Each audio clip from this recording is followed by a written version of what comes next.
They forced her out of the company that she built, but they never noticed they were licensing the patents. Welcome to the Fallout Zone. I've always believed world-changing ideas should help everyone, not just line pockets. That conviction guided every late-night experiment in the cramped university lab where I first brought Back Oil 7, a strain of bacteria that devours crude oil, into life. When the petri dish cleared overnight, I knew we'd found a gentler way to heal the planet after spills. I patented Back Oil 7, then formed Econova around it, a tight-knit, mission-driven biotech firm. We weren't giants, barely 100 employees, most of them scientists who could quote tide tables and toxicity charts in the same breath. But every coastal community that watched our microbes erase a slick called us heroes. And that was enough. Success is a magnet, sometimes for the wrong metal. My family trickled in as Econova grew. Robert, my MBA-polished younger brother, became CFO, quoting spreadsheets like scripture. Emily, my empathetic sister, took over operations, smoothing ruffled feathers between labs and logistics. Lauren, my eldest daughter, shadowed me as CEO in training, her idealism bright enough to light whole meetings. Even Uncle Jim, retired from old-school manufacturing, joined as strategic advisor, delivering gruff stories about margins and mergers. For a few golden years, the arrangement hummed. We cleaned the aftermath of an offshore rig blowout in half the usual time, and a documentary crew followed us for weeks. Investors called daily, but we reminded them we were private for a reason, purpose before profit. Then, the whispers began. Robert suggested adjusting client pricing because a new bioreactor had slashed production costs. Those towns won't notice a 15% bump, he argued. Emily, pressured by expansion plans, backed him. Lauren hesitated, then sided with them after Uncle Jim painted the move as fuel for scaling. I countered, if we pocket the savings, we become the very problem we vowed to solve. The room chilled. I saw, maybe for the first time, that the people I loved were tilting toward another North Star. Weeks turned into tense quarters. My votes lost 4-1. I found meeting agendas rewritten in my absence. Jack, my husband, co-founder, and moral compass urged me to confront them head-on, but I sensed a coup forming and chose surveillance over skirmish. Foresight, after all, had shaped Econova from day one.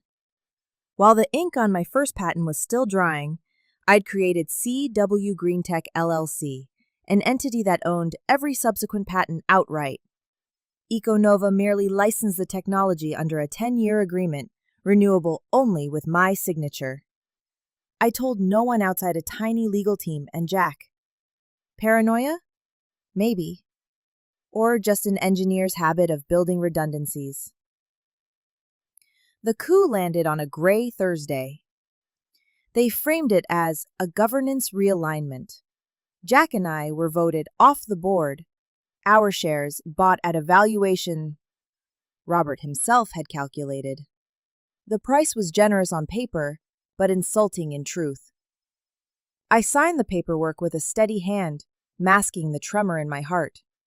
Jack raged in the parking lot. "We take them to court!" "We wait," I said. "Let the timer run out."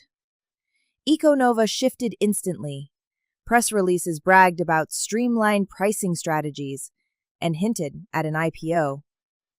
I watched Lauren on a business channel repeating talking points that sounded nothing like the daughter who once stapled sea turtle posters in her bedroom. 3 months later, the license had 31 days left. Invites arrived for a gala celebrating a rumored 9-figure investment. Attendance optional, the card read, drenched in embossed gold. Jack raised an eyebrow. "You planning to crash the party?" "I'm planning," I answered. I spent the week finalizing negotiations with OceanPure, a multinational not-for-profit that deploys fleets of autonomous skimmers and funds coral reef restoration. They offered a direct purchase of Back Oil 7, and my entire IP portfolio, no royalty games, just a pledge to keep the tech open for any coastline in crisis. Exactly what I dreamed of. Gala night shimmered with chandeliers and self-congratulation. We arrived late. Few noticed. Robert took the stage amid applause, boasting of record margins and imminent global expansion. Cameras flashed. Right on cue, a uniformed courier stepped through the ballroom doors. The envelope he carried was plain, but the law firm seal on the back glinted like a warning siren. He handed it to Robert and departed without a word. Robert's smile faltered as he scanned the letter. This can't be right. Lauren leaned in, reading over his shoulder, her face drained. Emily covered her mouth. Uncle Jim muttered something I doubt the band had ever heard on that dance floor. Guests whispered. Microphones picked up disjointed phrases. License expiration, 30 days. No renewal.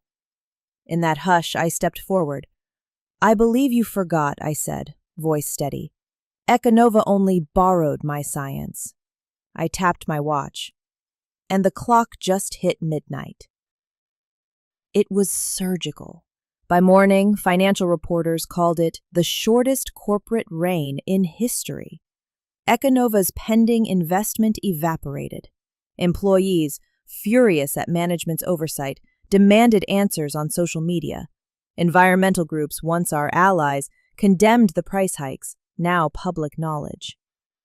While Robert and Lauren scrambled for lawyers, I closed the Ocean Pure deal. The sale price? Enough to fund ocean cleanup grants for decades and secure Jack and me the kind of retirement where time zones are mere suggestions. Econova bled talent and trust until only a shell remained. The board filed for dissolution 6 months later. My family reached out, first with explanations, then apologies, finally silence when I declined every call. Jack and I celebrated on a windy cliff in Galicia, watching the Atlantic churn far below.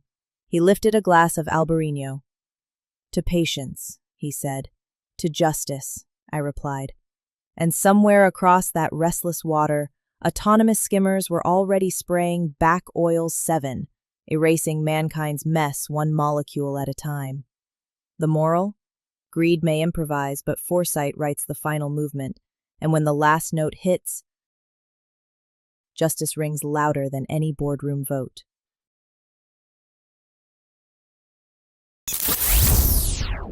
Thank you for watching The Fallout Zone. Please don't forget to like and subscribe. See you next time.